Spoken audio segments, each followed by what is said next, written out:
the RCDA.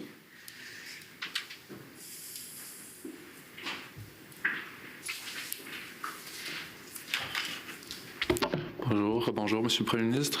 Good morning, Prime Minister. Or hello, Prime Minister. I would like to talk about Russian propaganda and the effect on the Canadian population. You talked about the hostile activities by foreign states have increased over the past few years, especially since the Russian invasion of Ukraine. I'd like to come back to the events at the beginning of that invasion. The invocation of the Emergency Measures Act was on February 14th. The Freedom Convoy began on February 23rd, and Russia crossed the Ukrainian border on the 24th of February, the day after that. Did I remember that correctly? Answer, yes. I don't have the dates in front of me. It seems possibly, yes, the 24th I know, but for the other dates, I believe you on your word. Thank you, I appreciate it. I'd like us to look at RCD 60. So it's an article published in the Journal of Intelligence, Conflict and Warfare, published February 16, 2023, by a researcher, Caroline Hoare, who specializes in disinformation.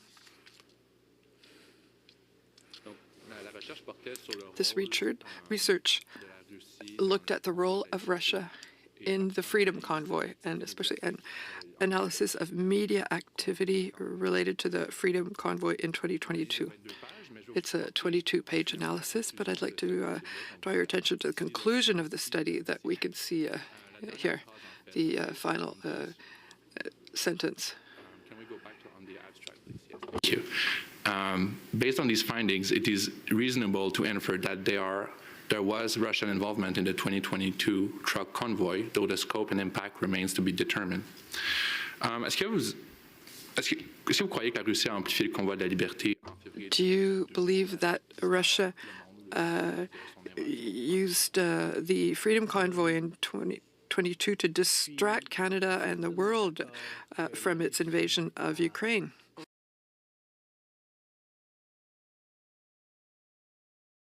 Answer, I certainly agree that Russia amplified the chaos and the disputes and conflict in Canada surrounding the convoy. They're very opportunistic in that sense, that they will amplify any disagreement or differences of opinion, especially in our democratic process and our democracy. But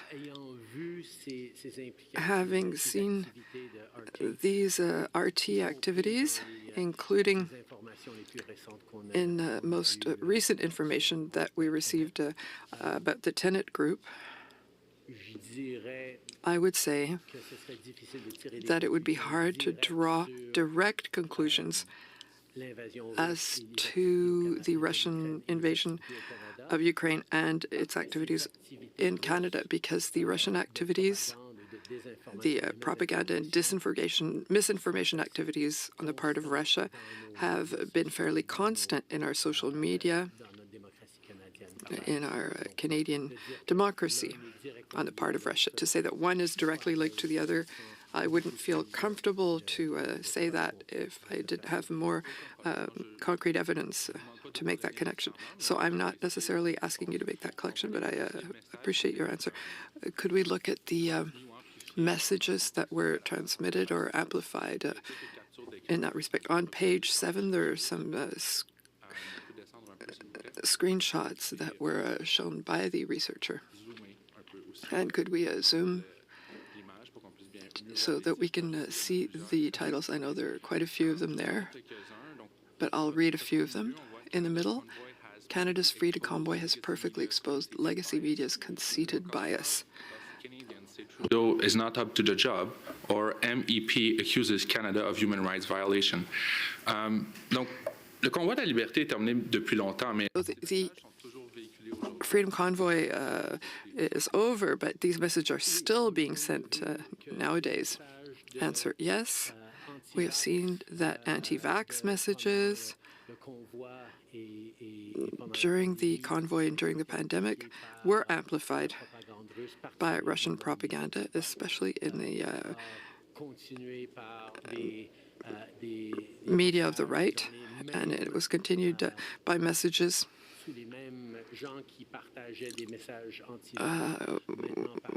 the people who were sharing anti-vax messages. It doesn't mean that there weren't people who were legitimately anti-vax, but that was hugely amplified by Russian propaganda. And once Ukraine was invaded, we saw a lot of those channels become pro-Putin propaganda channels. And as I said, we've recently seen that RT is currently funding bloggers and other YouTube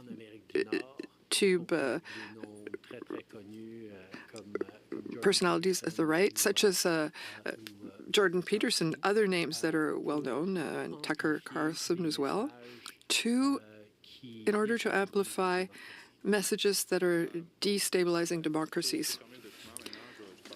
Question, we can close that document. So now I wanted to talk about telemedia. So they have basically the same modus operandi, if we may say so. Answer, yes. I wanted to talk about the increase of populism of the right, especially recently. Do you think that these Russian operations can contribute to the increase in populism in Canada?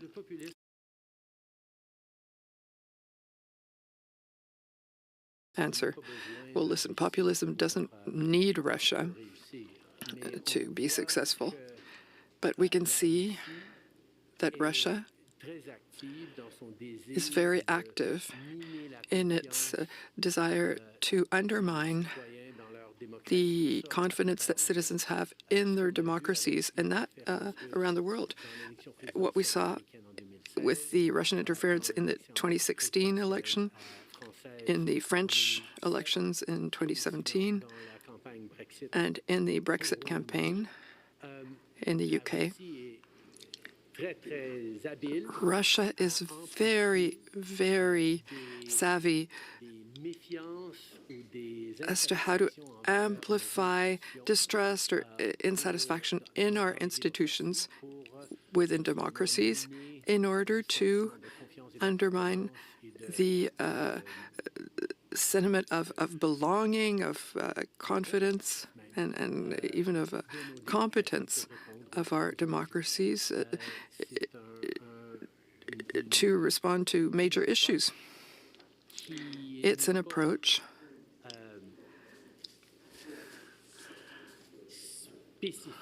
that's not specific to various communities, such as in the interference by India, Iran, or China. We can see that there are links with the diaspora communities. Russia prefers to, or is better able at sending destabilizing message to the entire population rather than a diaspora community, and is using and instrumentalizing voices that attack our democracy and that decrease our confidence in institutions, so that people no longer believe in democracy or believe in it less so, and they do it in a very visible and obvious way. Question, I understand that populism doesn't need Russia to succeed, but I still would like to dwell on that factor because it is the objective of the Commission. Do you think that there are political parties or politicians that might be using these more polemic narratives to advance their own interests? Answer. One thing that we did see was that often the statements of some parties are more likely to be amplified by Russia. Some elements of disinformation that Russia might be presenting will also be amplified by some political actors. It's a phenomenon that several have noticed. And might this have an impact on the priorities of some parties? if there's more dissatisfaction with regard to domestic issues like housing, inflation, etc., can that change the focus of certain parties, leading them to pay more attention to domestic issues than to, for example, foreign issues or help to Ukraine?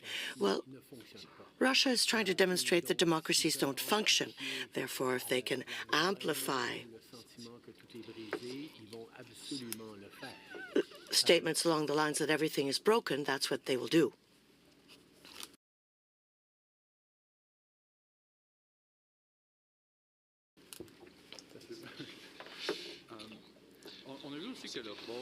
We also have seen that the role of Russia with the Freedom Convoy, well, it's clear that they were following this closely. It took a researcher a year to find the truth, but the harm's already been done once the operations have taken place. What could we do more to discourage Russia from interfering in this way? It's a broader issue than simply Russian disinformation, misinformation. When we talk about propaganda, online disinformation, misinformation, we have tools we can use that we're developing with the web giants in order to prevent disinformation and misinformation. But each time we take such measures, we have to be very aware of the fact that we want to defend freedom of expression. If someone wants to support Vladimir Putin, it's a freedom that we enjoy here in Canada and that the Russians don't have at home. Therefore, we need to protect our freedoms. This is delicate and essential work for a democratic society. It's for society, not just the government. Yes, the government has a role to play, but citizens themselves can and must become more vigilant, more aware of Russian propaganda. We saw several reports in the U.S. where individuals discovered after the fact that Russian content was amplified by them without their even realizing it. And they were really disappointed in themselves because they didn't want to support Russia. So we have to share these realities more. We have to learn, as I mentioned earlier, the Baltic nations. We can draw lessons from them. They developed resilience within their citizenry vis-à-vis Russian disinformation and misinformation. They're close geographically, and they're constantly exposed to Russian misinformation, but we could all develop this in Canada. So to conclude, we have to take this very seriously indeed. Thank you.